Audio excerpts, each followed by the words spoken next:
Assalamualaikum warahmatullahi wabarakatuh. Alhamdulillah, selalu saja kita memuji Sang Pencipta Allah dengan penuh keyakinan bahwasanya Allah pasti akan memenuhi janjinya. Dia telah berfirman dalam kitabnya yang dikekalkan sampai hari kiamat dan dibaca oleh orang-orang beriman. A'udzu billahi minasyaitonir rajim. La in syakartum la azidannakum wa la in kafartum inna 'adzabi lasyadid. Kalau kalian bersyukur, maka pasti aku akan tambah. Dan kalau kalian kufur, dan sesungguhnya azabku sangat pedih. Alhamdulillah adalah kalimat yang sangat mulia, mudah untuk diucapkan. Dia akan memberikan segala jalan keluar dari masalah kita. Baik untuk memenuhi kebutuhan dari makanan, minuman, pakaian, kebahagiaan yang kita butuhkan selama di dunia dan juga di akhirat. Dan juga akan memberikan jalan keluar dari permasalahan yang sedang kita hadapi. Karena termasuk nikmat Allah yang melimpah adalah lunasnya utang seseorang, sembuhnya penyakitnya, dan segala macam permasalahan yang dia hadapi, dia menemukan jalan keluarnya. Maka Alhamdulillah diucapkan dalam setiap keadaan. Selanjutnya kita panjatkan salam hormat kita, penuh dengan cinta dan rindu kepada manusia yang telah membawa kepada kita hukum halal haramnya Allah. Sebaik-baik guru, suri tauladan, sebaik-baik sahabat bagi orang yang hidup sezaman dengannya. Dia adalah sosok ayah yang sukses, suami yang sukses, anak, orang tua, pedagang, politikus. Semuanya terkumpul kebaikan dalam kehidupan manusia terbaik ini. Siapapun yang menjadikannya sebagai suri tauladan, dia telah mengamalkan firman Allah Subhanahu wa taala yang berbunyi a'udzu billahi minasyaitonir rajim laqad kana lakum fi rasulillahi uswatun hasanah. Al-ayah. Pada diri Rasul, utusan Allah, ada suri tauladan yang baik buat kalian.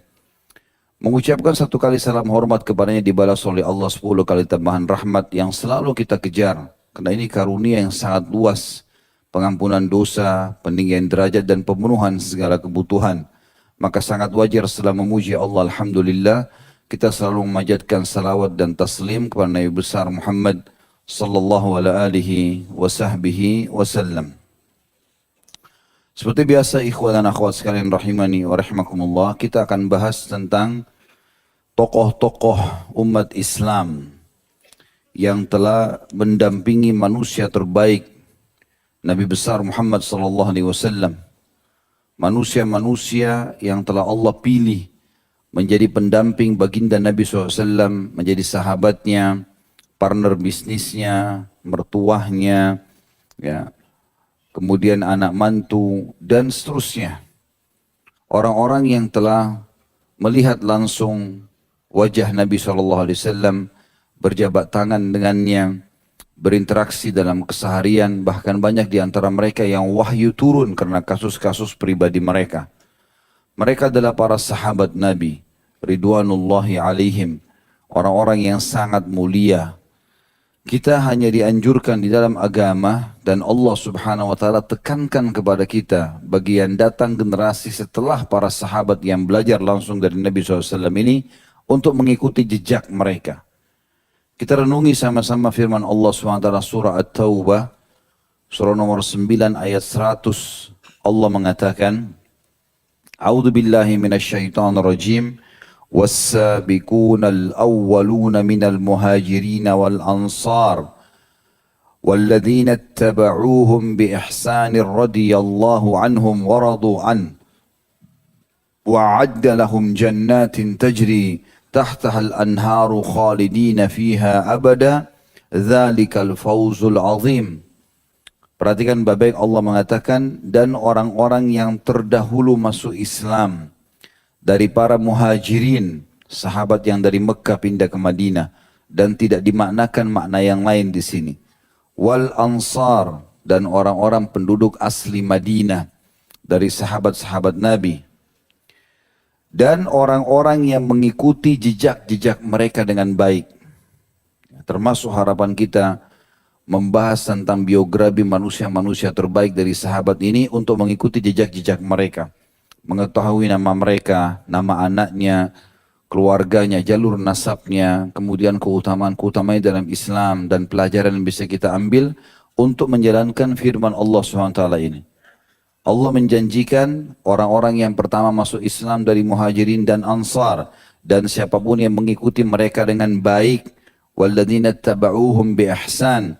Allah ridho kepada mereka, radhiyallahu anhum wa radu'an, dan mereka pun ridho kepada Allah. Tambah lagi, wa'adda lahum jannatin tajri tahtahal anhar. Allah menjanjikan bagi semuanya, para sahabat Nabi dan juga orang-orang yang mengikuti para sahabat ini, surga yang di bawahnya mengalir sungai, khalidina fiha abada. Mereka akan kekal di dalamnya selama-lamanya. Dzadzikal fawzul azim. Itulah kemenangan yang besar. Orang-orang yang mau belajar, saudaraku seiman, dan mengetahui apa hakikat kehidupan ini, apa tujuannya, dan apa yang akan terjadi setelah kematian nanti, yang paling baik belajar dari para sahabat Nabi Ridwanullahi alaihim. Karena mereka telah mendahului kita. Dan kita dianjurkan untuk mendoakan mereka bahkan dan mengikuti jejak mereka sebagaimana ayat tadi dan dalam ayat yang lain. Allah subhanahu wa ta'ala mengingatkan, a'udzubillahi minasyaitonirrajim, walladzina yaquluna rabbana ighfir lana wa li ikhwanina alladhina sabaquna bil iman. ولا تجعل في قلوبنا غلا للذين آمنوا ربنا إنك رؤوف رحيم. Yang artinya, dan orang-orang yang mengatakan, ya Allah ampunilah kami dan orang-orang yang telah mendahului kami dalam beriman, dan jangan kau letakkan di dalam hati kami rasa benci kepada mereka. Maksudnya di sini adalah orang-orang soleh di antara para sahabat yang sudah mendahului kita. Jadi kita di sini teman-teman sekalian sedang berkumpul untuk mempelajari biografi orang yang terbaik. Dan setiap bulan kita lakukan ini teman-teman, bukan hanya sekedar berkumpul di masjid ini, tapi untuk mengambil pelajaran. Kita hanya ditugaskan oleh Allah, selalu saya bahasakan ini, hanya sampai ajal datang. Sabar dalam melalui kehidupan ini. Sebentar saja. Suka dukanya semuanya kita lalui. Sebagaimana kita mendapatkan nikmat dari makanan yang enak, minuman yang enak, pakaian yang nyaman, mungkin kita mendapatkan pergaulan atau pasangan hidup juga yang baik, mungkin Allah berikan kita amanah beberapa orang keturunan, kita ada saatnya bersenyum, tertawa, gembira, tapi ingat, memang fenomena kehidupan akan ada lawannya. Ada saatnya kita sakit, ada saatnya kita lemah, ada saatnya kita difitnah, ada saatnya kita ditipu, ada saatnya, itu semuanya akan terjadi. Tidak ada orang melalui muka bumi ini semuanya mulus, tidak ada yang menghinanya, tidak ada yang mencaci maki, tidak ada yang memfitnah. Kalau orang cuma sekedar mau mulus saja semuanya, maka tidak akan mungkin bisa hidup di muka bumi ini. Karena di sini ada suka dukanya. Itu terjadi pada Allah subhanahu wa ta'ala sang pencipta, ada manusia, makhluk yang menghinanya. Sebagaimana kata Nabi SAW, tidak ada yang lebih sabar daripada Allah. Mereka mengatakan Allah punya anak, sementara Allah masih memberikan kepadanya rezeki. Begitu juga dengan fitnah yang disebarkan kepada Nabi SAW. Siapa yang mengalahkan sholat malamnya Nabi? Puasanya, sedekahnya. Orang yang terbaik, bahkan pemimpin anak Adam, masih difitnah, masih digibah. Orang-orang munafik hampir setiap hari mencari kesalahan Nabi SAW. Abu Bakar sama Umar, siapa yang meragukan dari ahli sunnah wal jamaah tentang kedudukan mereka? Bahkan kita menukir riwayat-riwayat tentang keutamaan dua manusia terbaik ini, dua-duanya mertua Nabi SAW. Bahkan para sahabat sendiri di zaman itu mengatakan, kami sudah biasa mendengar dan melihat Nabi SAW berjalan bersama Abu Bakar dan Umar. Selalu Abu Bakar sama Umar ini sudah melekat dengan Nabi SAW. Gitu kan? Sampai pernah ada seorang Arab Badui mengatakan bahwasanya atau dia mengembala domba, kemudian akhirnya ada dombanya dicuri oleh serigala. Kemudian dia kejar, lalu dia berhasil melepas dombanya dari serigala itu. Lalu serigala itu mengatakan pada dia dengan bahasa manusia, kenapa kau mengambil rezeki yang sudah Allah tentukan kepadaku? Maka si Badui itu mengatakan, luar biasa, kok bisa ada hewan berbicara bahasa manusia? Kebetulan dia belum masuk Islam waktu itu. Maka kata serigala tersebut, kenapa kau heran? Yang lebih mengherankan sebenarnya adalah kenapa di Madinah ada seseorang utusan Allah yang semua juga tahu dia utusan Allah. Makhluk Allah yang lain dari hewan-hewan, tumbuh-tumbuhan semua tahu kalau dia utusan Allah. Tapi masih ada orang yang mendustakannya. Maka pergilah orang ini langsung ke Madinah dan mencari Nabi SAW. Lalu dia menanyakan, menceritakan masalah itu. kemudian dia pun syahadat. Lalu Nabi SAW balik kepada para sahabat. Adakah yang percaya cerita ini? Maksudnya serigala bisa bicara? Maka para sahabat terdiam. Lalu Nabi SAW mengatakan, aku, Abu Bakar sama Umar percaya itu. Ada penyebutan tentang kedudukan dua sahabat ini. Mulia sekali. Jadi apapun yang orang mau cerita, kalau itu Allah dan Rasulnya benarkan pasti benar. Walaupun manusia nggak masuk akal, atau tidak menerimanya. Tapi subhanallah, waktu pertama muncul pemahaman Syiah, itu sudah dicaci maki. Yang dicaci maki Abu Bakar sama Umar. Dicaci maki, dilaknat, dikafirkan, dan sampai hari ini masih berlaku. Pada saat Ummul Mukminin Aisyah radhiyallahu anha masih hidup, ya, maka yang terjadi saudaraku seiman, sudah tersebar informasi itu. Abu Bakar sama Umar, Abu Bakar sama dicaci maki. Di zaman Nabi SAW hidup tidak pernah ada yang bicara masalah ini. Maka ada orang bertanya kepada Ummul Mukminin Aisyah radhiyallahu anha, bagaimana pendapat Anda tentang ini? Kata beliau, saya tidak melihat kecuali Allah ingin menambahkan pahala ekstra buat Abu Bakar sama Umar. Artinya figur orang seperti ini saja, ahli surga, masih difitnah, masih digibah, masih dibenci. Tapi tentu yang membenci mereka adalah orang-orang yang tidak selevel sama mereka. Otomatis. Kalau orang beriman sama orang beriman pasti akan saling menghormati. Tapi kalau ada orang beriman dibenci oleh orang lain, ini tanda tanya orang yang membencinya. Gitu kan? Karena di sini yang membenci Nabi SAW adalah orang munafikin, yang membenci Abu Bakar sama Umar adalah orang-orang yang tidak mungkin selevel dengan iman-iman para sahabat Nabi ini. Yang saya ingin titip beratkan teman-teman sekalian, berbahagialah menjadi seorang mukmin. Karena suka duka kehidupan ini kita lalui, atau pasti kita lalui sebagaimana dilalui oleh orang-orang yang lebih baik daripada kita, dari para sahabat. Jadi jangan pernah mengkhayal kita tidak akan melalui cobaan. Justru kalau iman kita makin tinggi, maka makin banyak cobaan yang datang. Bahkan seringkali cobaan datang dari orang-orang terdekat kita. Kadang-kadang dari istri, kadang-kadang dari anak, kadang-kadang dari mertua, kadang-kadang dari ipar, kadang-kadang dari sahabat, banyak bisa terjadi. Gitu. Terjadi semuanya itu.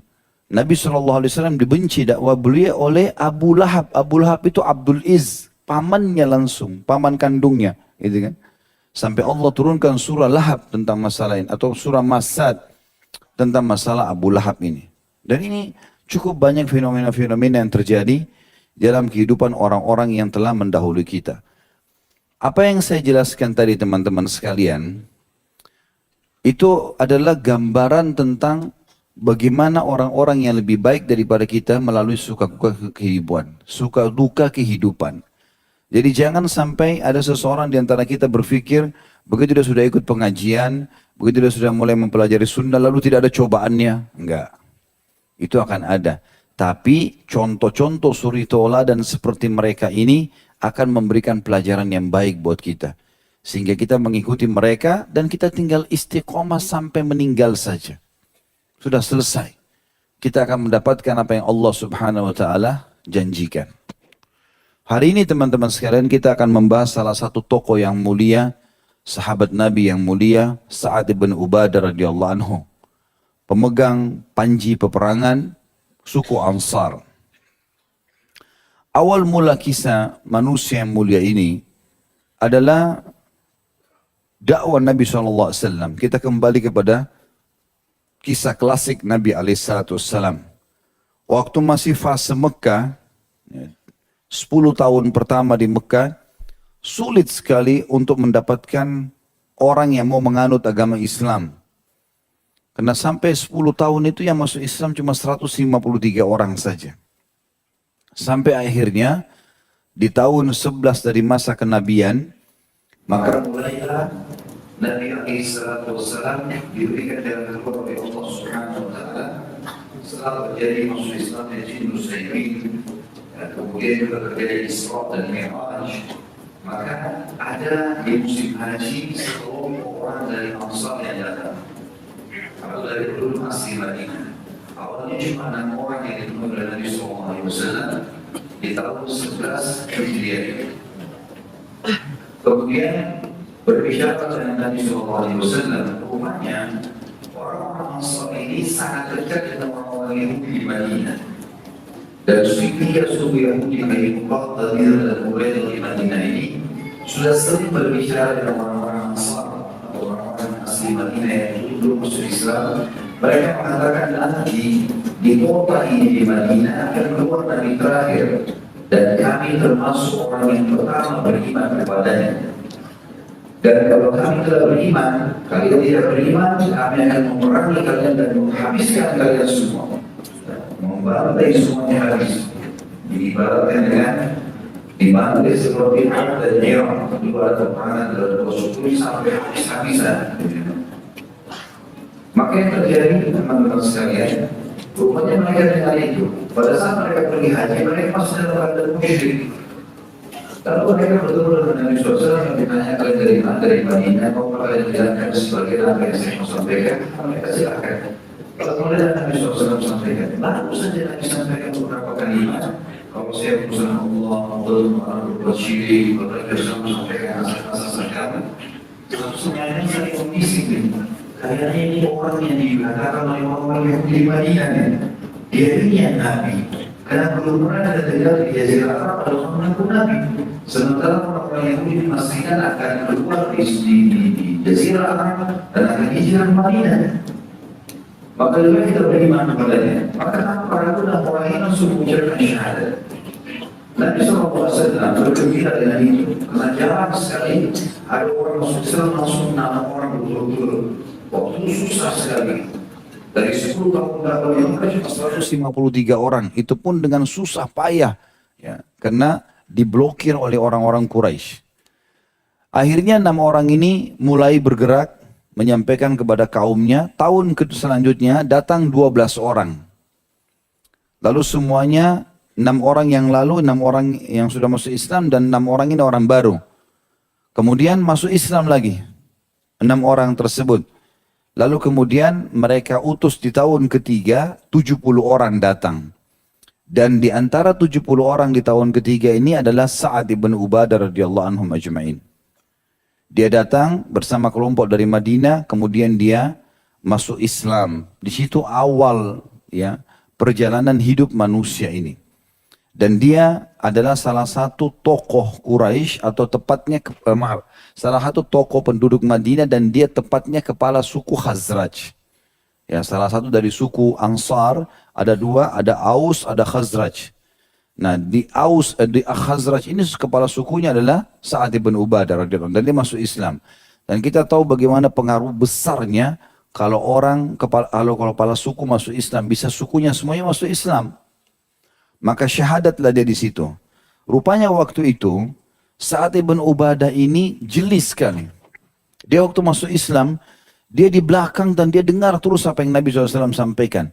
Dan semua perkataan Nabi SAW ini dicerna oleh dia. Ini benar nih, Allah nggak boleh disyirik. Allah itu Esa. Selama ini kita selalu orang Arab tahu Allahumma, Allahumma. Mereka bilang ya Allah, ya Allah. Mereka tahu Ka'bah rumahnya Allah. Mereka tahu ada Nabi Ibrahim pernah ada di Mekah. Karena itu mereka pergi haji. Tapi kenapa kita sembah berhala ya? Nabi SAW meluruskan pemahaman mereka. Dicerna semua sama dia. Lalu dia mengatakan, saat langsung bicara, ya Rasulullah, kami sudah syahadat. Kami sudah beriman. Sekarang kami minta kepada anda satu hal. Berikan kepada kami. Kata Nabi SAW, aku telah menyampaikan kepada kalian, jangan buat syirik, ya. Setelah kalian syahadat, jangan berzina, jangan mencuri, jangan begini. Kata dia, bukan itu ya Rasulullah. Kami ingin sesuatu yang lebih besar, itu kami faham, kami akan terima itu. Kata Nabi SAW, apa yang kau ingin Sa'ad? Kata Sa'ad, di sini kalimat mulianya, dia mengatakan, kami ingin anda mendatangi kami di Madinah. Kami sudah dengar anda di Mekah ditolak di sini. Maka saya sebagai kepala suku siap membawa anda ke Madinah, dan saya jamin semua suku saya akan bisa beriman. Maka Nabi SAW mengatakan itu satu hal yang baik. Baik, kalau anda terima ya Rasulullah, apa syarat anda kepada kami? Apa yang anda inginkan? Kata Nabi SAW, kalian jangan berbuat syirik, jangan berzina, jangan begini, patuhlah. Kata Sa'ad, bukan itu ya Rasulullah. Itu kami akan amalkan. Untuk diri anda, kalau anda hijrah, pindah ke kami di Madinah, apa yang anda mau? Kata Nabi SAW, kalian membelaku dan membela agama ini, lebih kalian dahulukan daripada diri kalian dan anak istri kalian. Apapun resikonya, tanggung. Siap itu, ini baru syahadat ya. Baru syahadat, dia sudah minta itu. Maka kata Sa'ad, kami terima ya Rasulullah. Kami setuju dengan itu. Anda tinggal pindah hijrah kami terima. Tapi ada pertanyaan lagi ya Rasulullah. Apa yang kami dapatkan kalau kami lakukan itu? Anda hijrah, kami pertahankan, bahkan istri anak kami nomor 2 kan, Anda nomor 1. Kata Nabi SAW, bagi kalian surga. Maka Sa'ad pun meneteskan air mata radhiyallahu anhu sambil mengatakan, kami ridho ya Rasulullah. Udah setuju? Selesai. Ini baru syahadat. Dan teman-teman subhanallah, orang yang ikhlas dalam menerima Islam, ikhlas dalam hadiri majlis ilmu seperti ini, ikhlas dalam mengamalkan amal-amal, maka tidak butuh waktu lama untuk bisa konsentrasi dan khusyuk. Tapi kalau orang masih ragu, benar gak sih? Maka itu susah sekali untuk khusyuk. Susah sekali untuk mengamalkan ilmunya. Tapi orang kalau tulus menerima dan dia tahu ini kebenaran, maka selesai. Kita sudah tahu rentetan histori para sahabat begitu. Abu Bakar mengatakan waktu Nabi bilang, saya Rasulullah, Anda Rasulullah. Turun kepada saya Jibril, benar. Wahyu datang, benar. Tidak ada yang salah. Langsung, dia tidak usah ragu, karena ini dia tahu adalah kebenaran. Dan orang mukmin posisinya seperti itu. Kapan itu kebenaran, maka selesai bagi dia. Maka akhirnya pada saat itu terjadi satu fenomena. Rupanya waktu Nabi SAW bilang, karena ini di musim haji, di Mina, lagi rame-ramenya banyak orang, dan di situ masih sedikit sekali orang Islam, mayoritasnya orang musyrik semua nih. Kemahnya orang berdekat-dekatan, sebagaimana kita tahu sekarang juga di musim haji kemah orang berdekat-dekatan, orang ngobrol sedikit kedengaran. Rupanya waktu Sa'ad mengatakan kalimat-kalimat tadi, kemudian Nabi SAW mengiyakan, Sa'ad pun mengiyakan, sampai terdengar ada suara takbir dari sebagian sahabat. Maka rupanya ada orang-orang Quraisy itu, orang musyrik, faham, tangkap nih. Ini bahaya, ini penduduk Madinah. Madinah waktu itu dianggap saingan beratnya Mekah. Jadi apapun yang ada di Mekah ada di Madinah, kecuali Ka'bah tentunya. Bahkan Madinah memiliki kelebihan karena tanahnya subur, punya produksi, punya hasil kurma. Ya, bahkan orang-orang Mekah kalau mau belanja kurma biasa ke Madinah. Ringkas cerita, rupanya ada satu orang naik ke atas bukit yang tinggi lalu teriak. Ya. Lalu berteriak mengatakan, sungguh musuh telah dekat. Ya.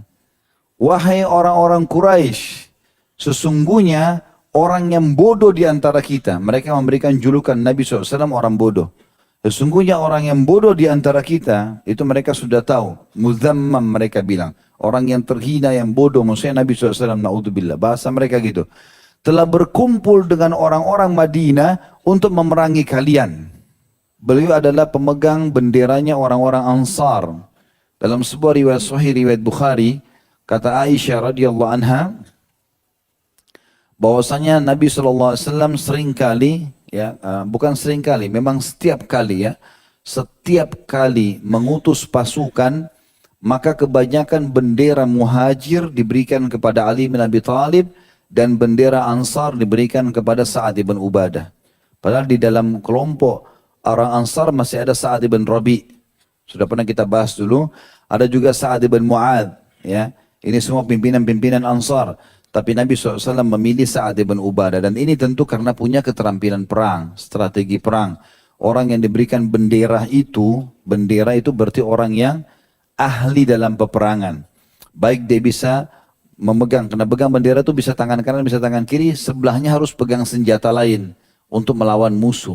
Dan ini butuh keterampilan khusus. Seringkali mereka pemegang bendera ini sudah tidak pegang lagi tali kekangan kuda. Mereka biasa menjepit perut kuda dengan kaki mereka, kemudian mereka menyerang musuh. Dan ini butuh keterampilan khusus. Sa'ad bin Ubadah bisa menggabungkan antara memegang bendera, ya, menjepit di tangannya dengan sambil memanah. Ini lebih susah lagi. Ya, kalau pedang mungkin lebih mudah, tapi sambil memanah itu butuh konsentrasi, apalagi dari atas kuda, dan ini keterampilan yang luar biasa gitu. Makanya Nabi SAW memberikan dia secara khusus bendera Ansar, yang menandakan kalau ada apa-apa dengan Ansar dia yang bertanggung jawab. Radhiyallahu anhum ajma'in. Dan satu-satunya bendera perang ditarik dari Sa'ad itu setelah sekian tahun dia semua yang pegang, ya di Badar, di Uhud, ya di peperangan-peperangan itu hanya di pembebasan kota Mekah. Karena sempat saat tadi saya bilang di awal pertemuan kita masih mengingat masa-masa dia waktu dikeroyokin di Mekah. Maka dia sempat masuk di Mekah lalu dia mengatakan, sesungguhnya hari ini adalah hari pembantaian dan hari Allah hinakan Quraisy. Maka Nabi SAW mencopot bendera itu dan memberikan kepada anaknya Qais. Nanti akan kita sedikit menyinggung tentang anaknya Qais itu. Kemudian yang kelima, dia termasuk utusan Ansar untuk membaiat Nabi SAW. Dan dia sudah sampai dia mendapatkan dan merasakan siksaan di awal-awal Islam. Sebagaimana kita tahu tadi, dia sempat ya disiksa dan digebukin ya sampai hampir meninggal dunia hanya gara-gara ya digebukin tadi. Kemudian yang keenam, dia terkenal dengan karamnya. Ya, ini kita kembali lagi membahas ya dengan kedermawanannya. Di antara yang mulia tadi adalah doa yang dia sampaikan dan ini dianjurkan atau kita sangat menekankan. Tentu saya pribadi insya Allah yang pertama mengamalkan, teman-teman juga amalkan itu. Bagaimana kita menekankan dalam doa kita, ya Allah karuniakanlah aku rezeki yang luas untuk memenuhi semua peluang kedermawanan di dalam di jalanmu. Jadi tujuan kita dapat harta, kita ingin mengaplikasikan hadis Nabi SAW yang Nabi bilang manusia ada 4 tingkatan. Yang pertama yang Allah karuniai ilmu dan harta. Lalu dia menghabiskan keduanya di jalan Allah. Ini orang yang paling mulia. Kaya raya, kemudian dia juga pintar agama, lalu dia habiskan semuanya, waktunya, energinya, hartanya untuk itu. Yang kedua orang yang Allah karuniai ilmu tanpa harta, lalu dia mencontohi yang pertama. Maka dia akan sama dari sisi pahala. Tapi ini saja yang kita titik beratkan, tidak sudah disebutkan karena ini sudah sering saya bahas hadisnya. Yang penting saksi bahasan kita, memiliki harta yang banyak yang kita bisa infakkan itu baik. Ya, dan ini bagian daripada agama. Saya pernah kasih contoh teman-teman sekalian, andai saja di masjid ini kita masuk, lalu kemudian kita sholat, kita dapat pahala kita sendiri. Seperti sebentar insya Allah mungkin kita sholat asar, maka kita akan dapat pahala sendiri. Imam mendapat pahala semua makmum karena dia memimpin kita menghadap Allah. Muazzin dapat pahala semuanya termasuk imamnya karena dia yang panggil hayya 'alas shalah, hayya 'alal falah. Tapi ada orang mungkin tidak hadir di masjid ini cuma panen pahala. Siapa dia? Yang membangun masjid ini. Ya. Mungkin sudah meninggal, mungkin tidak ada di sini. Tapi subhanallah, sadar gak kita teman-teman, pada saat dia nyumbang dulu, lalu terbangunlah masjid ini, maka semua orang yang sholat, di 5 waktu sholat, dia panen pahalanya. Maka harta itu benar kalau dikasih pada tempatnya.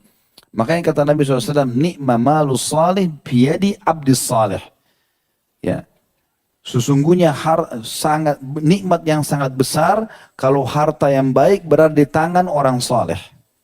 Karena dia akan ampiaskan atau keluarkan harta itu ke jalan yang benar. Itu yang dimaksudnya. Maka ini perlu kita terapkan dalam kehidupan kita. Di antara karam-karamnya terus sudah kita sebutkan bagaimana dia selalu memenuhi semua kebutuhan rumah Nabi SAW. Lalu mengirimkan setiap malamnya atau setiap harinya. Di mana Nabi SAW nginap satu mangkok khusus makanan favorit Nabi SAW tadi. Kemudian setiap malam dia mengajak kurang lebih 80 orang ahli suffah. Ya. Itu juga sebuah karunia yang luar biasa. Nabi SAW sampai mendoakan dia supaya diberkahi hidupnya justru karena jasa-jasanya yang sangat baik ini. Sebagaimana hadis sudah kita sebutkan tadi Ibnu Hibban. Kemudian juga saat ada hal yang dia lakukan termasuk karam adalah dia menghadiahkan anaknya, menyuruh anaknya berkhidmah pada Nabi SAW. Anaknya bernama Qais. Qais ini orangnya tinggi besar, gagah gitu kan. Dan kekar sekali orangnya. Ya, lebih besar daripada postur tubuh ayahnya. Dan ayahnya mendidik dia untuk selalu karam dan baik. Terlebih lagi saat menangkap. Ini Nabi SAW, tidak mungkin salah. Maka anaknya disuruh berhenti kerja apapun kecuali berkhidmat dengan Nabi SAW. Maka jadilah Qais sebagai pengawal Nabi SAW selama 10 tahun. Berikut memenuhi semua kebutuhan-kebutuhannya. Dan akhirnya belajarlah Qais ini ya dari Nabi SAW. Kata Sa'ad pada saat membawa anaknya, wahai Rasulullah, inilah pelayan anda. Kata Anas radhiyallahu anhu, Anas ini juga pembantu Nabi ya. Tapi Anas dijadikan pembantu oleh ibunya Ummu Hani, menghadiahkan kepada Nabi SAW juga. Itu umur 9 tahun dan dia 10 tahun juga jadi pembantu di rumah Nabi SAW sampai 19 tahun. Tapi kalau Qais tidak, sudah lebih dewasa. Orangnya sudah lebih dewasa, sudah di atas 20 tahun umurnya. Maka kata Nabi kata Sa'ad, ya Rasulullah, ini pelayan anda. Kata Anas bin Malik, kedudukan Qais ibnu Sa'ad di sisi Nabi SAW seperti pengawal di sisi pemimpin. Nah, artinya betul-betul dia pengawal atau penjaga Nabi SAW. Dia juga dengan karamnya telah menjamin orang-orang Quraisy seperti tadi Jubair bin Mut'im ya, dari bin Naufal dan juga Harith bin Harb. Walaupun itu adalah orang-orang di luar daripada kotanya dan dia baru kenal, tapi dia sudah memberikan jaminan. Ini juga tanda karam. Kemudian ada satu kisah yang unik berhubungan dengan karamnya Sa'ad. Jadi saat ini menekankan anak-anaknya, dia punya anak Qais sama Thabit. Ini yang saya temukan namanya ya. Kalau yang lain saya belum temukan. Saya juga berusaha untuk mencari nama istri beliau radhiyallahu anhu majma'in, saya belum temukan. Berusaha saya cari, belum saya temukan. Baik di buku-buku ini, di buku yang kita bedah ataupun di tempat-tempat yang lain saya belum temukan. Tapi yang jelas ada anaknya yang sangat masyhur namanya Qais. Qais ini kalau tidak salah mungkin anak dia yang kedua, pertama atau kedua, tapi dia sering dipanggil Abu Thabit. Berarti mungkin anak keduanya, Thabit anak pertama. Yang jelas Qais ini sangat terkenal sekali dengan karamnya, seperti ayahnya. Dan ayahnya membuka pintu buat dia. Pokoknya siapa saja yang kalian mau bantu-bantu. Ini gudang uang, ambil, keluarkan, habiskan. Begitulah instruksinya. Rupanya Qais ini luar biasa. Jadi tiap hari target dia keluarin duit, kasih orang. Ya, bahkan seringkali orang belum minta dikasih sama dia. Dia lewat lihat orang, kasih duit langsung. Lebih unik lagi, kalau ada orang datang utang sama dia, sama Qais ini, berapapun dia minta. Saya butuh utang sekian, langsung dikasih sama dia. Bukan duitnya, duit ayahnya. Ayahnya sudah izinkan, karena ayahnya yang kaya raya, kepala suku kan.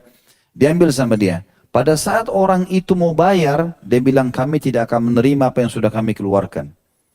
Kira-kira kalau antum utangin orang, lalu dia mau bayar, antum bisa bilang ini enggak? Sudah, saya sudah tidak mau terima, sudah saya keluarin, sudah selesai. Hah? Itu aja begitu diterima, untung kau bayar. Kalau tidak, jadi ini subhanallah luar biasa karam. Tapi ada cerita unik di sini. Rupanya waktu Qais mengutangkan orang itu, orang ini dikenal di Madinah yang diutangkan sampai dia teman dekatnya. Waktu orang itu mau bayar, di depannya Abu Bakar sama Umar. Gitu kan? Lalu Qais bilang, ya, sudahlah, yang sudah kami keluarkan kami tidak akan terima, anggap utangmu lunas. Abu Bakar sama Umar saling bisik nih. Ini anak kalau kita biarkan dihabisin harta orang tuanya. Artinya dia utangin orang, bukan uang dia, uang ayahnya, tapi habis, tidak usah bayar, habis semuanya. Ya kan? Rupanya kalimat ini pas lagi diucapin sama Abu Bakar sama Umar, niatnya prihatin kepada Sa'ad. Ini anaknya jangan habisin duit. Sa'ad pas lewat di situ. Waktu Sa'ad lewat, Sa'ad langsung teriak dengan suara keras, mengatakan, siapa yang mau menolong aku melawan Abu Bakar sama Umar? Karena mereka berdua telah mengajarkan anakku supaya pelit. Mengatasnamakan namaku. Coba bayangin. Ini ada orang tua begini gak? Jadi luar biasa, dia suruh anaknya habisin. Kalau ada orang yang ingatin anaknya, malah dia tegur. Ini kenapa kok ajar anak saya pelit? Biarin aja dia mau habisin gitu. Ya. Ini sebuah hal yang berhubungan dengan masalah karamnya. Nabi SAW juga mendoakan karena karamnya dia sampai mengatakan jadikanlah keselamatan ya Allah dan rahmat khusus untuk keluarga Sa'ad ibn Ubadah. Dan Sa'ad ibn Ubadah teman-teman sampai dia meninggal dan anaknya melanjutkan masalah itu, ya, melanjutkan masalah itu sampai dia meninggal dan anaknya melanjutkan setiap hari di atap rumahnya selalu ada yang naik teriak mengatakan siapa yang mau ya daging sama minyak silahkan. pernah sekali saat mendapatkan keuntungan sekitar 8.000 dirham. 8.000 ini besar sekali ya. 8.000 dirham itu mungkin kalau sekarang nilainya bisa 1,6 M, 1,4 M uang. Sebanyak itulah. Nah itu pada saat dia menerima itu, lalu dia berbicara sama Qais. Uang ini kita apakan Qais? Bagi aja ayahku. Keuntungannya. Anaknya sudah tertanam di jiwanya, mau karam. Udah, bagi aja. Kata dia, baiklah, iklanin. Siapa yang mau uang silakan ambil. Jadi ayah sama anak keluar dari depan rumah teriak, siapa yang mau uang silakan ambil. Sampai orang lewat tidak dikenal mampir. Ada yang butuh 1.000 dirham, ada yang 1.000 sampai habis. Waktu itu kalau tidak salah dalam kisah ini dikatakan ada 2 orang yang sempat lewat ambil, yang satu 3.000, yang satu 4.000, berarti 7.000. Kan 8.000 kan, 1.000-nya lalu dibagi-bagi. Dan itu sudah dikatakan, begitu dia kasih, ini bukan utang ya, hadiah, ambil saja. Padahal ini 1,6 M. Ya. Bukan kayak antum 2.000 aja beratnya gitu. Ya. Ini luar biasa mereka dalam berinfak. Dengan penuh keyakinan Allah pasti akan ganti. Itu luar biasa. Gak mudah ya. Tapi subhanallah kita harus tahu teman-teman. Tujuan kita kumpul hari ini. Mendengar kisah orang mulia ini untuk kita praktekkan. Karena terbukti dengan setiap hari gudangnya dihabisin selalu kaya. Dan ini yang saya pernah bilang. Kita beda dengan kapitalis. Kapitalis menabung pangkal kaya. Islam sedekah pangkal kaya. Menabung sama sedekah tidak akan ketemu sampai hari kiamat. Nah, gak mungkin. Orang kalau nabung maka pasti bakhil. Pelit. Kan itu. Kalau antum punya anak jangan kasih celengan. Ya. Nabung ya nak. Nanti biar kakaknya sentuh dia marah. Ya. Kalau pecah dia nangis. Bakhil. Jangan. Kasih uang. Kalau pergi sekolah, kalau ada temanmu miskin, gak ada makanan, belikan ya. Ada musola, kasih ya. Dari awal. Didik seperti Qais. Paham gak ini? Hanya orang bakhil yang tidak mau paham. Jadi harus sekarang. Ya. Baik, nanti kita akan jelaskan juga dalam durus wal ibar seperti apa sebenarnya kemuliaan-kemuliaan dalam karam. Masih akan saya singgung nanti sebentar ya. Kita masih bicara tentang keutamaan saat dulu. Nanti akan ada pelajaran yang kita ambil. Yang selanjutnya, yang ketujuh ya. Iya. Dia termasuk orang yang memiliki keberanian atau syaja'ah. Yang tadi kita ceritakan bagaimana dia memotivasi Nabi SAW untuk melawan saja Quraisy. Bahkan kalau mau pergi ke Birakil Jimat, kami akan pergi. Itu motivasi yang luar biasa, gitu kan. Kemudian yang ke-8 adalah memiliki rasa cemburu yang besar terhadap agama. Sebagaimana sudah kita jelaskan juga tadi. Bagaimana dia sangat cemburu, kenapa ada orang sudah dilarang masih melanggar. Dan makna daripada sabda Nabi SAW, apakah kalian lihat cemburunya saat? Ketahuilah saya lebih cemburu dan Allah lebih cemburu. Maknanya adalah Nabi SAW bilang, kalau saat aja bisa cemburu begitu, kenapa sudah bersuami masih selingkuh? Kan itu, maka saya lebih cemburu. Tapi kepada kalian semua, kok saya sudah jelaskan, ini loh halal, kerjakan 1, 2, 3, 4, 5, pahalanya ini, nanti masuk surga. Surga itu begini. Ini loh haram, ya ini ancamannya loh ya, nanti masuk neraka itu begini. Kenapa masih ada orang mau ke sini? Kenapa nggak ke sini? Nabi SAW bilang, saya cemburu dengan orang yang lebih memilih iblis daripada saya. Itu makna kalimat Nabi SAW. Dan Allah lebih cemburu lagi. Justru dalam hadis dikatakan, ya Allah sangat cemburu, saking cemburunya maka dia mengharamkan kemaksiatan. Dia nggak mau ada pelanggaran. Seperti itulah. Kemudian yang ke-9, dia mengikuti semua peperangan baginda Nabi alaihi salatu wassalam. Dia mengikuti semuanya peperangan Nabi alaihi salatu wassalam. Dan ini yang paling utama adalah dia berhasil mengikuti 2 pertempuran yang masyhur, yaitu Badr dan juga pembebasan kota Mekah. Badr dan juga ada kesepakatan Hudaybiyah. Dan ini dua-dua ini mendapat jaminan surga. Berarti saat sudah mendapat jaminan surga karena hadir di Badr.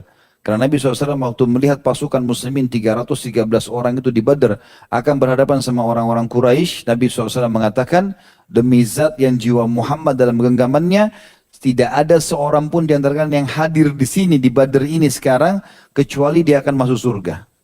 Tidak ada jaminan bagi mereka. Dengan kesepakatan Hudaybiyah 1397 orang, ya 1398 orang yang sempat hadir bersama Nabi SAW, itu 1400 sama Nabi dan ada satu orang Ja'ad ibn Qais orang munafik tapi itu dikeluarkan oleh para ulama. Jadi 1398 yang Nabi SAW suruh bayat di bawah pohon dikenal dengan bayat Ridwan. Di antaranya Sa'ad ibn Ubadah ada di situ. Dan Nabi SAW mengatakan kalian semuanya akan masuk ke dalam surga. Ini jaminan, gitu kan? Itu yang kesembilan, beliau menghadiri semua peperangan Nabi SAW dan keutamaannya juga beliau memiliki atau memegang bendera. Yang memiliki bendera atau memegang bendera orang-orang Ansar menandakan beliau punya keterampilan perang. Yang kesepuluh, beliau termasuk kandidat yang paling kuat untuk menjadi khalifah pada saat meninggalnya Nabi SAW. Ya, jadi pada saat Nabi SAW meninggal, itu orang-orang Ansar berkumpul di sebuah kebun kurma namanya Thaqifah Bani Sa'ad. Dan sampai sekarang setahu saya di Madinah masih ada itu perkebunan ya. Sedikit agak jauh dari Masjid Nabawi. Kalau sekarang mungkin ya sekitar dari pintu gerbang mungkin 100 meteran ya. Di belakang sekarang di belakang perpustakaan Raja Abdul Aziz. Di situ ada, dulu di situ berkumpul. Intinya orang-orang Ansar sudah mau membaiat Sa'ad untuk menjadi khalifah. Walaupun nanti yang terjadi Abu Bakar yang dipilih, gitu kan. Tapi beliau sempat menjadi kandidat terkuat khalifah pada saat itu. Agar Madinah tidak kacau. Yang ke-11, beliau terbunuh mati syahid. Umumnya ulama mengatakan mati syahid karena tidak diketahui siapa yang membunuhnya. Gitu kan. Kalaupun itu muslim maka dia terbunuh secara zalim. Kalau itu orang kafir maka tentu saja dia sudah pasti mati syahid. Kemudian yang ke-12, dia sangat bakti dengan ibunya atau kedua orang tuanya walaupun tidak dinukil kisah-kisah secara khusus, tapi ada sebuah riwayat yang masyhur diriwayatkan An-Nasai dan Imam Ahmad dengan sanad sahih bahwasanya Sa'ad berkata kepada Nabi SAW, qala Sa'ad Rasulullah SAW, inna ummi qad matat walaha nadhar lil amal, maksudnya lil amal dalam kurung ya.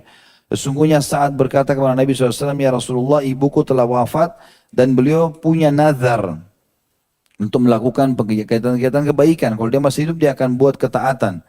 Halli ajrun in faqaitur raqaba laha. Apakah aku bisa dapat pahala? Dia bisa dapat pahala, aku juga dapat pahala kalau aku bebasin budak untuknya. Qala na'am. Maka Nabi SAW mengatakan, iya. Raqaba li ummik. Bebaskanlah budak untuk ibumu. Kata para ulama ini menandakan bentuk baktinya Sa'ad kepada ibunya dan tidak dinukil secara khusus bagaimana dia berbakti, tapi diantaranya ini bentuk bakti pada saat ibunya sudah meninggal dia ingin menambahkan amal tambahan yaitu membebaskan budak. Yang selanjutnya yang keberapa? 13. Beliau meriwayatkan 21 hadis. Ya, 21 hadis dari Nabi SAW yang masyhur ya. Ada beberapa riwayat lain, kalau ini yang sahih, ada beberapa riwayat lain yang masih diriwayat tapi mungkin lemah. Ini yang dinukil oleh para ulama 21 hadis. Di antaranya adalah hadis riwayat Imam Ahmad yang berbunyi, kata Nabi SAW, tidak ada seseorang yang diberikan wewenang untuk memimpin 10 orang. Ya. Kecuali nanti tangannya akan dibelenggu di lehernya pada hari kiamat, dia bisa dibebaskan karena keadilannya atau dia akan dibinasakan karena kejahatannya atau kezalimannya. Itu hadis yang masyhur yang dinukil oleh Sa'ad bin Ubadah radhiyallahu anhu. Kemudian yang terakhir adalah dia memiliki iman dan keberanian yang luar biasa. Ini yang keberapa? Yang ke-14. Ini yang terakhir teman-teman sekalian dalam keutamaan beliau radhiyallahu anhu. Disebutkan dalam sebuah kisah pada saat akan terjadi memastikan Nabi SAW ingin memastikan apakah suku Quraidah berkhianat atau tidak pada saat terjadi perang Khandaq. Saya sudah pernah gambarkan kalau meja ini kita ibaratkan kota Madinah, maka kita gambarkan misalnya bagian depan adalah Mekah, pasukan Quraisy datang dari Mekah. Di depan-depan Madinah ini, di bagian pintu gerbangnya ini digali parit, khandak kan gitu. Nah ini Madinah dari sisi kanan tidak bisa diserang karena ada batu-batu hitam yang tajam. Harra Syarqiyah, Harra Gharbiyah dikenal sekarang. Dari belakang kalau mau diserang Quraisy terlalu jauh putar. Karena dia harus putar, mereka harus putar ke negeri Syam. Itu pun di belakang Madinah ini bagian utaranya itu penuh dengan pohon-pohon kurma. Maka ini pintu gerbang utama masuk ke Madinah, gitu kan. Nah satu-satunya pintu lain kalau parit ini tidak bisa dilewatin ada di ujung sekali, itu bentengnya suku Quraidah, suku orang Yahudi. Dulu di Madinah ada 3 suku Yahudi, Kainuqa sudah diusir dari Madinah, tinggal di Khaybar karena mereka berkhianat membunuh seorang Muslim. Kemudian suku Nadhir yang juga berusaha membunuh Nabi SAW tapi gagal, ini diusir juga, tinggal suku Quraidah. Rupanya suku Quraidah ini sempat mau berkhianat. Karena mereka dimotivasi oleh 2 suku Kainuqa dan Nadhir ini yang datang ikut bergabung sama pasukan Ahzab atau pasukan kelompok. Ringkas cerita, Nabi SAW sudah curiga. Karena ini kalau buka pintu gerbang, Madinah bisa dimasukin. Dari khandak tidak bisa mereka lewat. Maka salah satu yang diutus oleh Nabi SAW adalah Sa'ad ibn Ubadah dan Sa'ad ibn Mu'adh radhiyallahu anhu ajma'in. 2 ini yang diutus sana.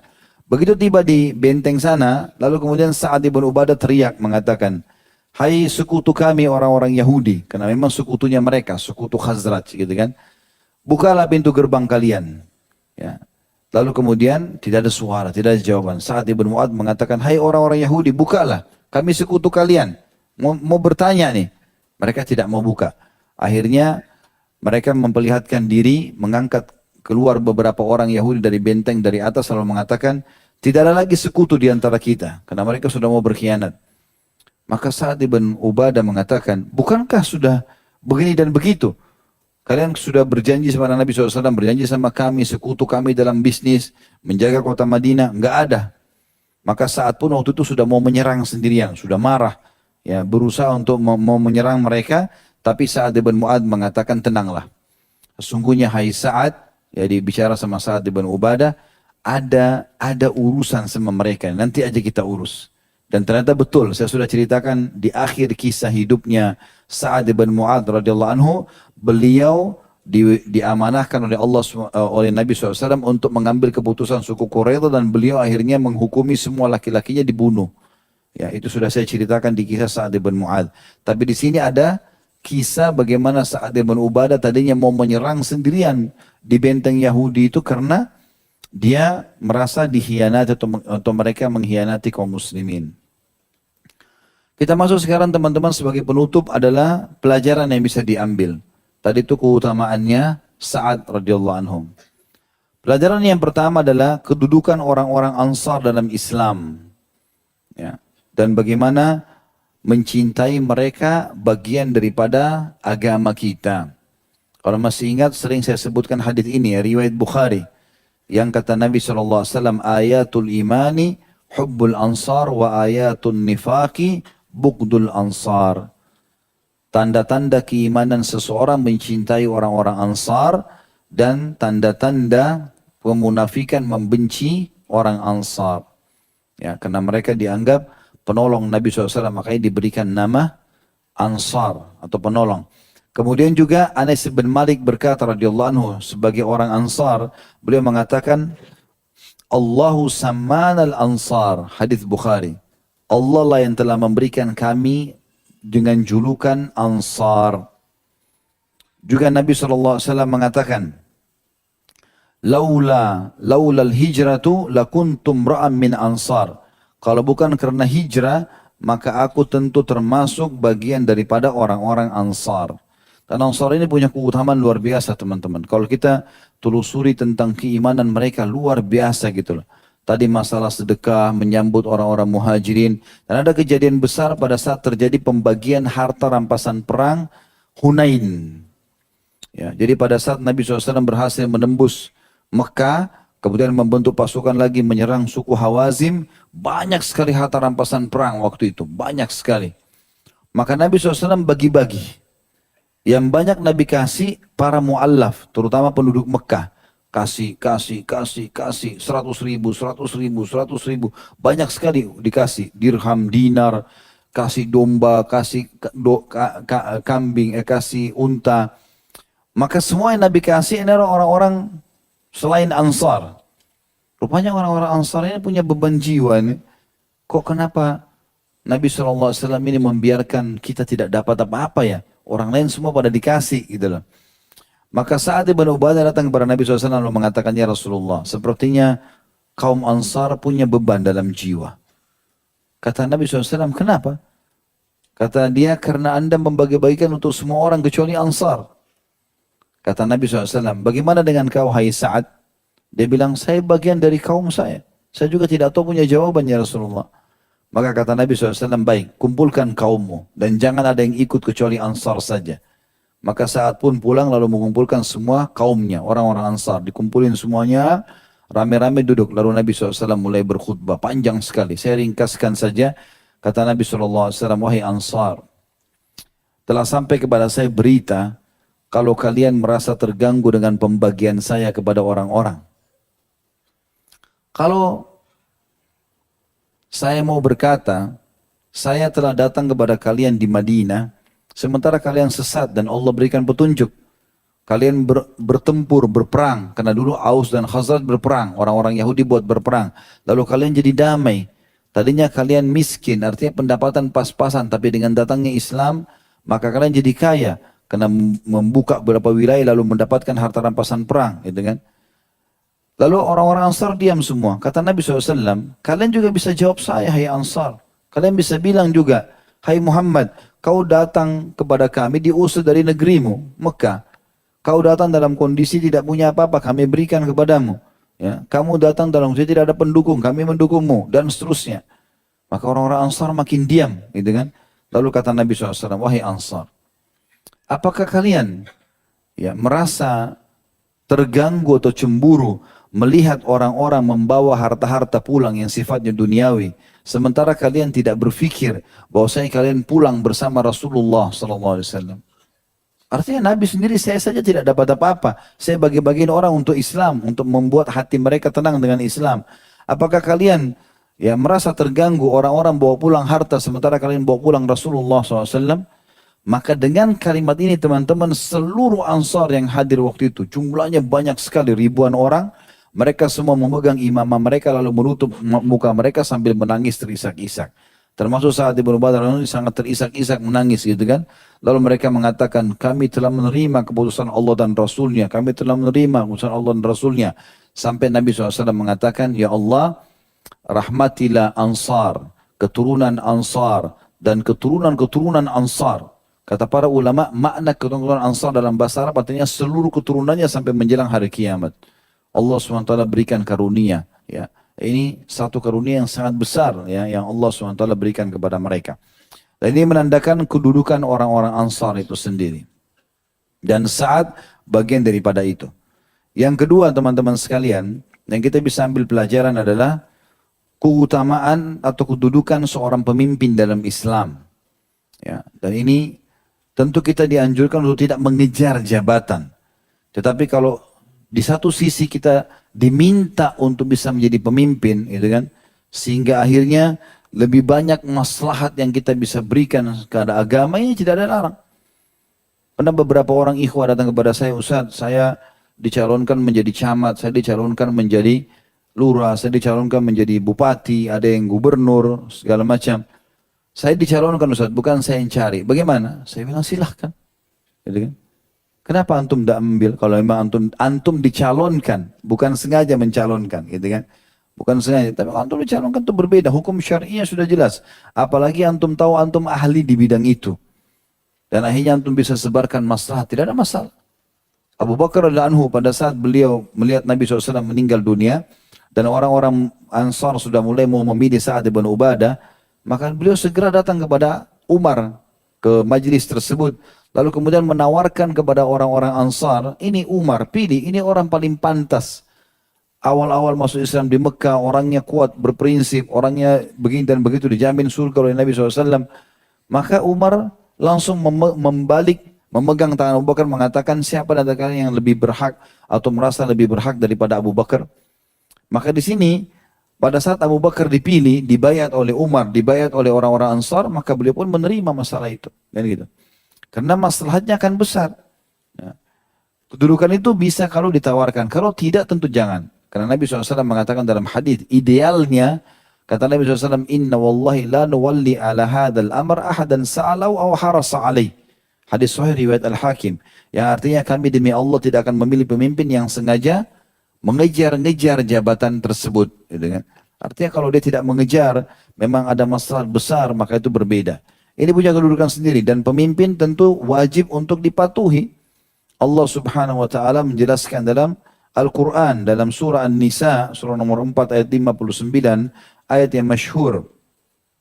A'udzu billahi minasyaitonir rajim. Ya ayyuhalladzina amanu athi'u Allah wa athi'ur rasul wa ulil amri minkum. Hai orang beriman, taatilah Allah, taatilah Rasul dan pemimpin setempat kalian. Berarti kalau dia jadi pemimpin, kasus tadi Sa'ad bin Ubadah jadi pemimpin, dia akan lebih didengar. Ya, dia akan lebih didengar dan lebih besar pengaruhnya. Juga sabda Nabi SAW, Alal mar'il muslimis sam'u wa ta'atu fima ahabba wa karih.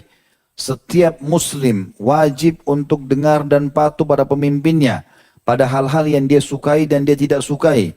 Illa an yu'mara bima'siyatin, kecuali dia diperintahkan untuk berbuat maksiat.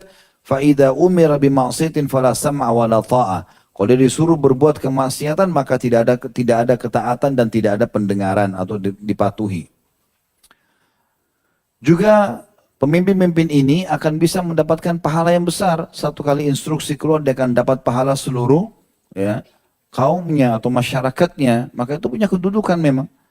Tapi tidak mudah juga. Akan ada banyak fitnah, banyak ini segala macam. Cuma kalau memang Allah SWT mudahkan dia, maka dia akan mudah sekali panen pahala masyarakatnya. Dia terapkan seluruh kota ini wajib sholat berjamaah. Orang semua sholat dapat pahala, gitu kan. Atau dia bangun masjid atau lembaga pendidikan atau apa saja. Ini semua termasuk bisa mendapatkan manfaat-manfaat. Dan juga hadis yang masyhur tentang 7 golongan yang akan dinaungi oleh Allah pada hari kiamat, di mana tidak ada naungan kecuali naungan Allah. Yang pertama, selamat dari panas di mahsyar, yang matahari cuma jarak 1 mil dari manusia, dan orang tenggelam dengan keringat masing-masing. Yang pertama adalah imam atau pemimpin yang adil. Baik, yang ketiga, pelajarannya adalah keutamaan karam dalam Islam. Ya, keutamaan dermawan dan ancaman bagi orang yang bakhil, pelit. Ya. Tentu ini teman-teman sekalian, ya, kalau kita bicara, sebagian tadi sudah saya singgung ya, tapi saya ingin menitik beratkan ada beberapa poin yang saya bilang. Di antaranya saya susun di sini, saya bilang orang yang dermawan itu disukai oleh Allah dan disukai oleh manusia. Suka royal itu Allah suka karena Allah perintahkan, manusia juga suka karena dia dermawan. Setiap ketemu keluarga, kasih hadiah. Apa saja kasih. Sampai Abdullah bin Umar bersedekah setiap hari walaupun dengan sebutir bawang. Apa saja. Karena karamnya gitu.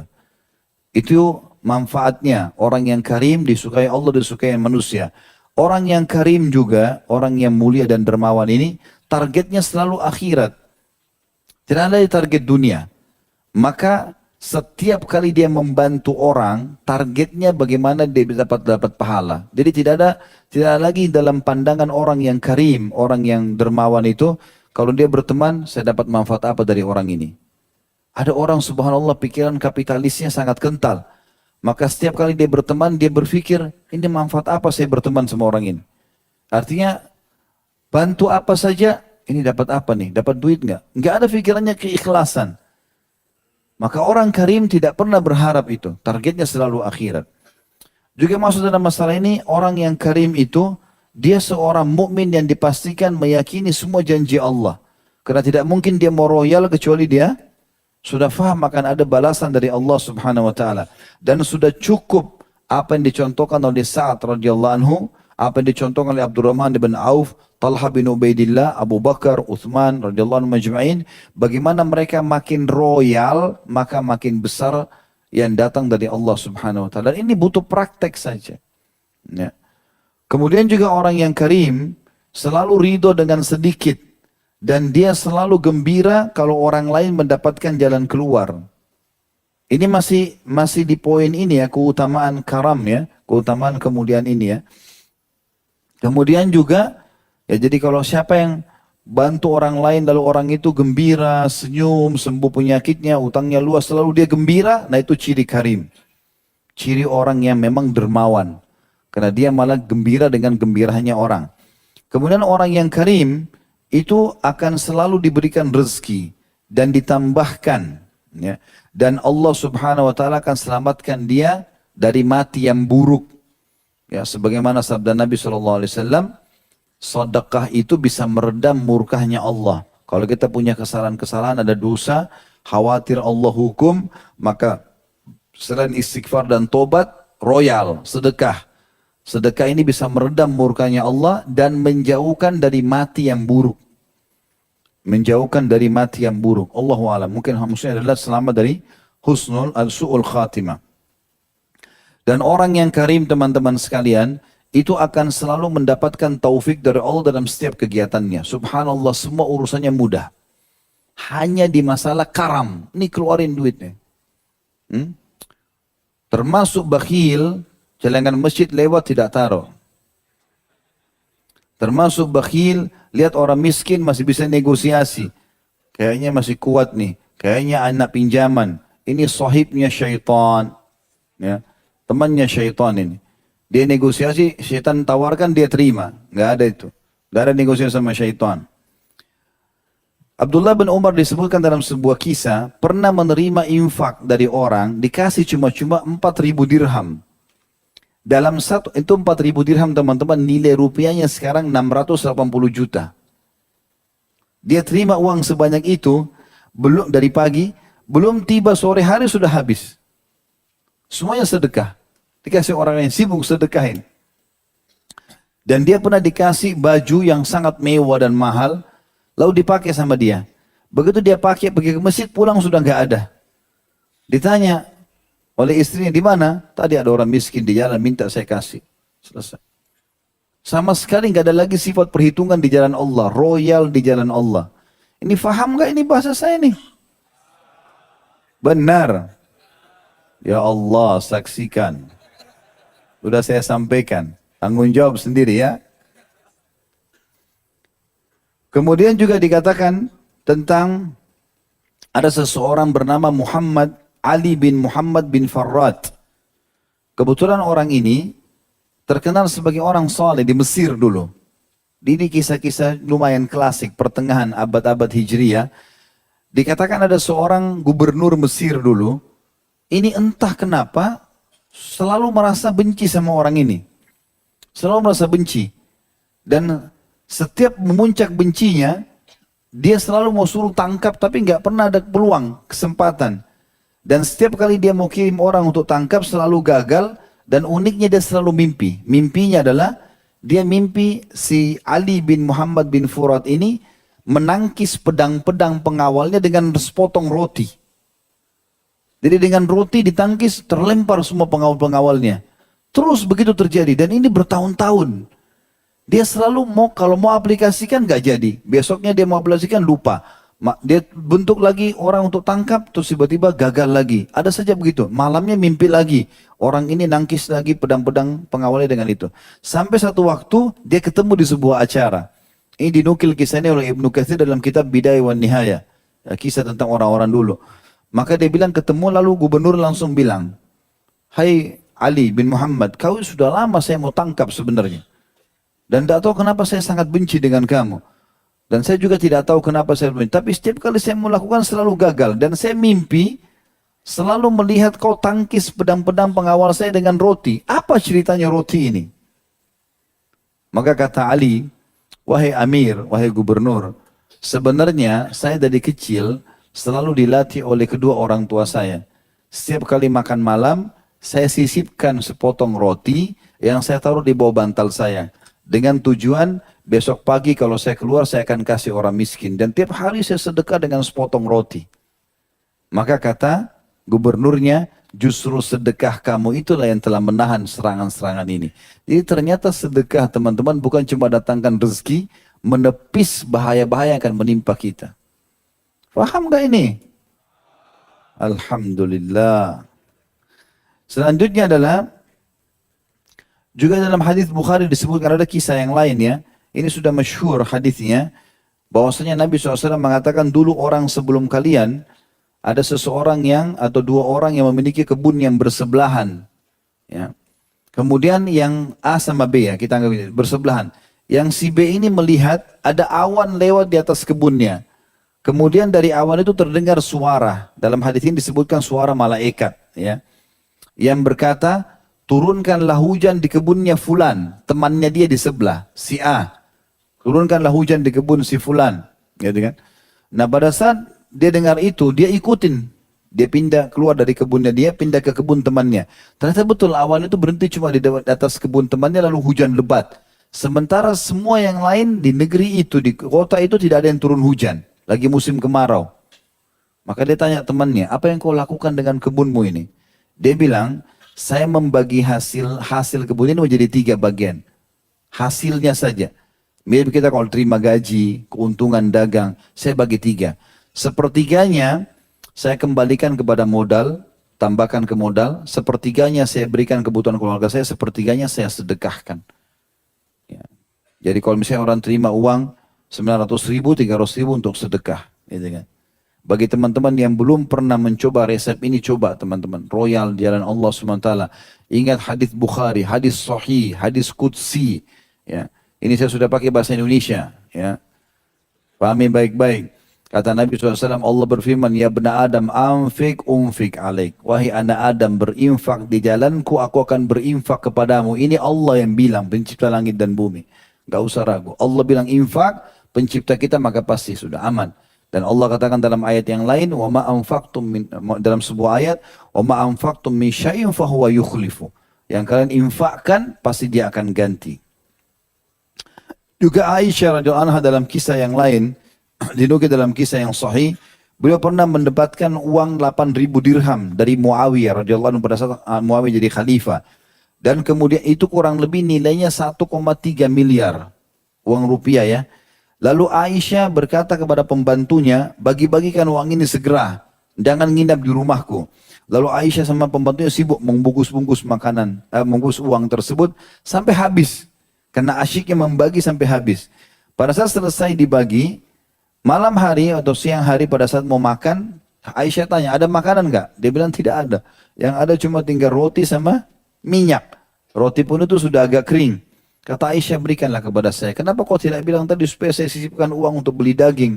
Dia bilang, wahai ibu, maksud Ummul Mukminin ya, dia panggil Aisyah ibu. Wahai ibu, anda tidak titip pesan kepada saya, maka saya juga tidak mau membantah anda. Maka kita bisa lihat bagaimana karamnya ini luar biasa sampai-sampai ya, memberikan harta begitu banyak di jalan Allah Subhanahu wa taala.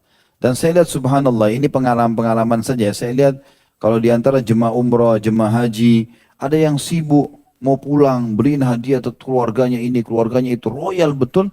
Orang-orang yang mampu subhanallah.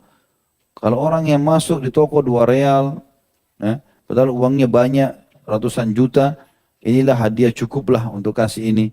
3 real, ya sudah, begitu juga yang dia akan dapatkan. Sejumlah pengorbanan kita, sejumlah itu juga yang kita dapatkan. Beri hadiah orang, beli yang terbaik. Kata Nabi SAW, tahabu. Saling memberikan hadiah, kalian akan saling mencintai. Dan ini keutamanya banyak sekali tentu kalau kita mau bahas teman-teman sekalian. Baik, pindah pelajaran yang keempat adalah keutamaan jihad di jalan Allah Subhanahu wa taala. Karena ada terlintas dalam tokoh kita ini mengikuti semua peperangan Nabi alaihi salatu wassalam. Dan ini sudah tidak asing lagi. Jihad sudah sering kita bahas karena hampir seluruh sahabat punya keutamaan dalam masalah jihad. Cuma memang saya jelaskan atau saya sampaikan beberapa dalil saja, di antaranya surah Al-Hajj surah nomor 22 ayat 78 yang Allah mengatakan, A'udzu billahi minasyaitonir rajim wajahidu fillahi haqqa jihadi. Al-ayah.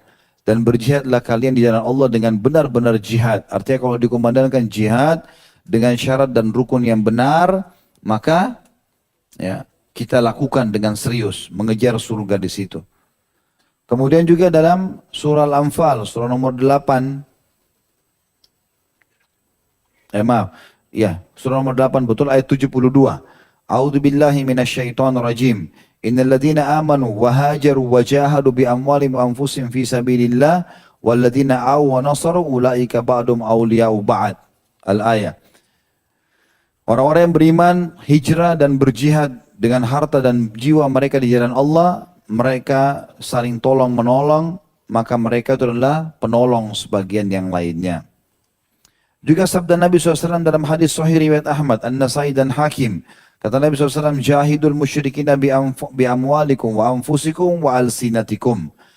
Lawanlah dan jihadlah melawan orang-orang musyrik dengan harta kalian, jiwa kalian dan juga lisan-lisan kalian. Ya. Jadi banyak sekali keutamaan-keutamaan itu perintah-perintahnya gitu. Jihad ini bisa menjadi hukumnya fardu ain dalam 3 keadaan. Kalau sudah bertemu 2 pasukan, tidak boleh kita lari. Yang kedua, kalau musuh sudah terlanjur menyerang, ya. Musuh menyerang wilayah muslimin, maka kita tidak boleh lagi memilih. Ini sudah fardu ain. Dan yang ketiga, kalau imam atau pemimpin negara memanggil kita untuk berjihad. Selebihnya tentu dia sifatnya sunnah, muakkadah atau fardu kifayah. Tercukupkan dengan kalau sudah ada orang yang melakukannya. Ya. Kemudian dikatakan oleh Imam Al-Barbahari dalam Syarh Sunnah di halaman 161, Man qala yasihhu salatu wara al-birri wal fajir. Siapa yang mengatakan sah salatnya seseorang kalau dia salat di belakang imam yang berbakti ataupun yang masih punya dosa. Wa kadzalikal jihad wara al-birri wal fajir, dan berjihad juga di bawah bendera seorang pemimpin yang bir, yang patuh, ataupun yang masih punya kemaksiatan, walam yakhruj alal imam bisaif, dan dia belum memberontak atau tidak memberontak melawan imam dengan pedang atau pemimpin, wa yad'u lahum bi khair, dan dia mendoakan mereka kebaikan, faqad manna kalimatul khawarij al-awwal wal akhir. Maka dia telah selamat dari kalimat khawarij dari awal dan akhirnya. Kemudian tentu banyak sekali keutamaan-keutamaan juga tentang masalah orang yang mati syahid di medan perang. Saya sebutkan satu buah hadis saja yang kata Nabi SAW riwayat Ibnu Majah nomor 2789, Lisyahidi indallahi sittu khisal. Orang yang mati syahid di jalan Allah akan mendapatkan 6 hal. Yang pertama, yukfar lahu fi awwali dif'ati min dami. Begitu darahnya netes, langsung diampuni semua dosanya. Yang kedua, yura maqadu fil jannah, akan diperlihatkan istananya di surga. Yang ketiga, yujaru min adzabil kubur, dia akan selamat dari siksa kubur. Yang keempat, wa ya'manu min faza'il akbar, maka dia akan wa ya'manu min faza'il akbar wa yuhalla hullatal iman. Dia akan selamat daripada goncangan yang menakutkan di mahsyar nanti, dan juga dia akan diberikan mahkota keimanan.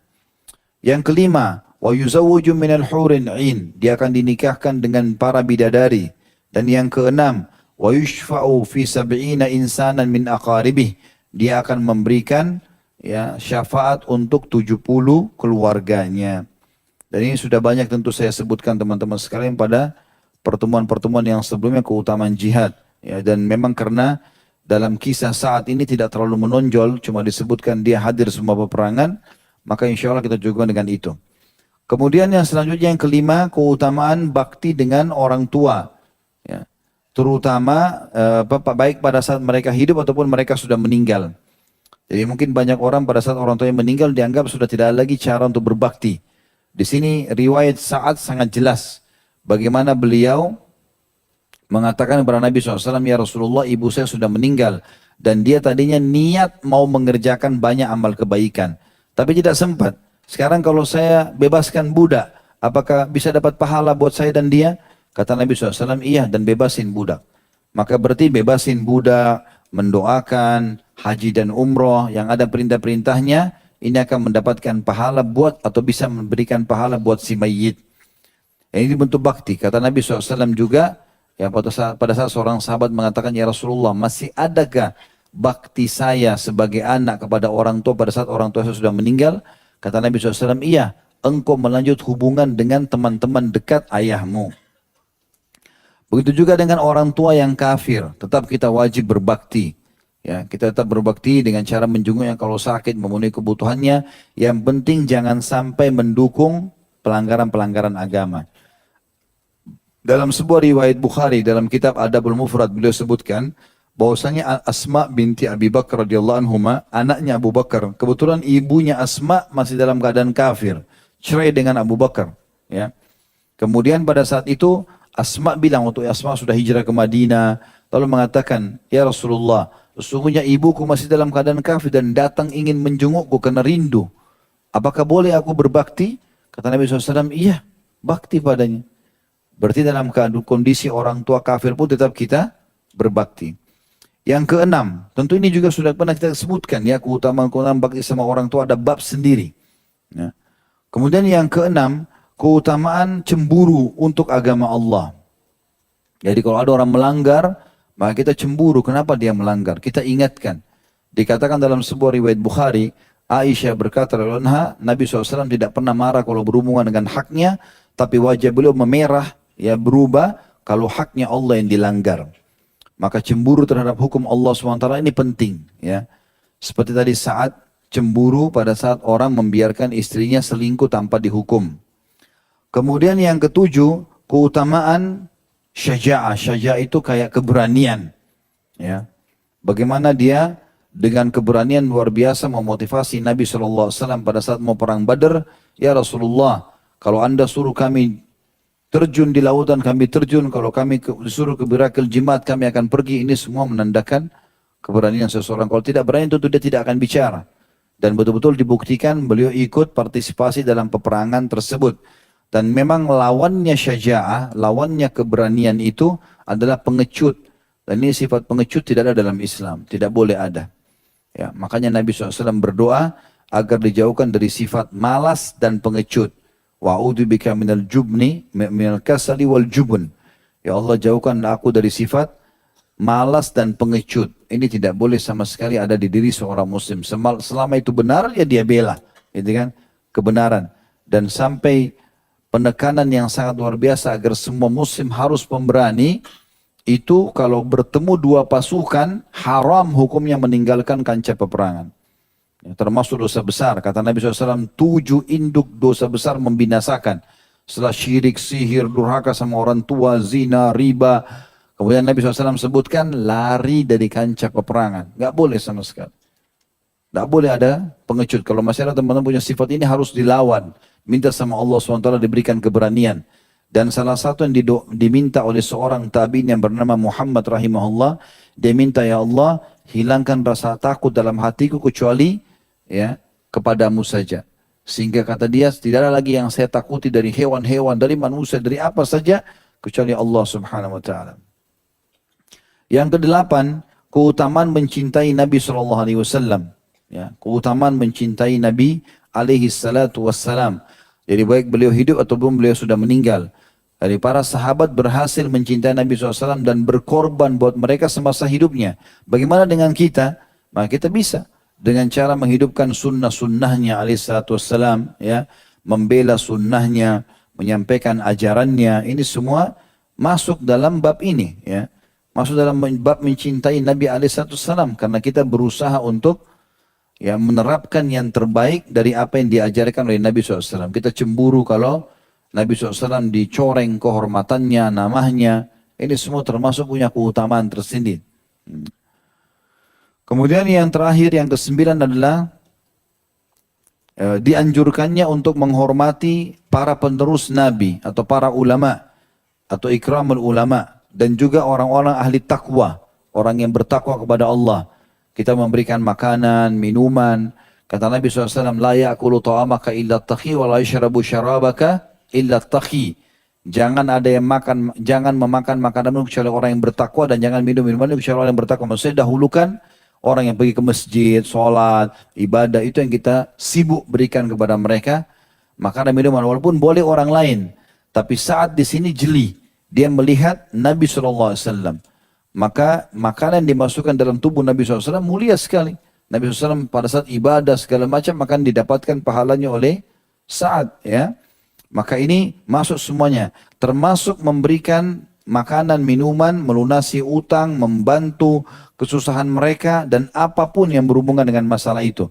Karena Sa'ad ibn Ubadah radhiyallahu anhu telah mencontohkan kepada kita bagaimana beliau ya, tiap hari memberikan 80 orang makan malam, ditraktir gratis, dan itu dengan sembelihan hewan baru, gitu kan. Itu 80 orang tidak mudah, gitu kan. Kemudian juga memberikan rumah, tanah yang langsung dikasih, dihibahkan untuk diberikan kepada orang-orang muhajirin. Dan sekian banyak tadi contoh sudah kita ceritakan bagaimana perilaku beliau radhiyallahu anhu dalam karamnya atau kemuliaan dermawannya. Semoga insya Allah kita termasuk orang-orang yang mengamalkan dan mengikuti beliau ini. Subhanakallahumma bihamdika, asyhadu an la ilaha illa anta astaghfiruka wa atubu ilaik. Wassalamualaikum warahmatullahi wabarakatuh.